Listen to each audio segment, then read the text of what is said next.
И така, хора, здравейте, днес ще ви покажа два сайта, в които може да играете без да не ползвате. Първият сайт е csgo7.com. Моят код ще е долу в описанието. Free. Аз тук съм използвал един друг код. Влизате тук. Влизате тук. Пишете моят код, който ще го има долу в описанието. Даже ето го. Все пак, ако ви бързи да го припишете, ще го напиша долу в описанието. Така, тук ще ви представя сайта. Тук има Coin Flip. Например, аз сега ще направя тъй. Избирате се една от двете страни и следвате гейм. Така, има WoW. Да залагате скинове. Тук са накъм 3 евро. Има хайк. Тук са към повече, обаче сега никой не залага. Тук стигна 7 евро. И тук вече карт. И тук никой не залага в момента.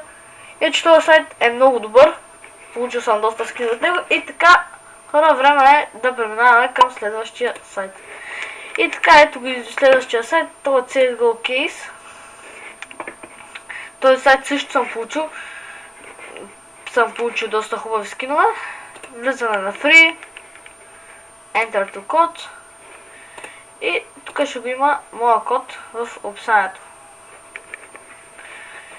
И така също тук в този сайт не трябва да, както казах, не трябва отново да ползвате, за да вземате скинове. Мисля, че трябва съвсем малко да побетвате. Ето тук на рулетката. Избирате червено или ето така, 11 например на червено. Спин.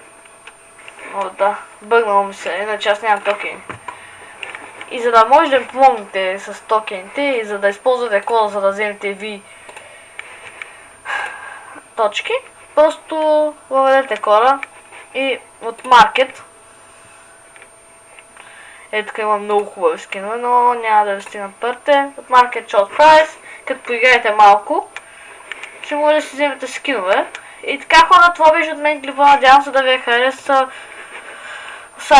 Надявам се да са ви харесали двата сайта. Ако е така, ползвайте ми кода и си вземете скинове. И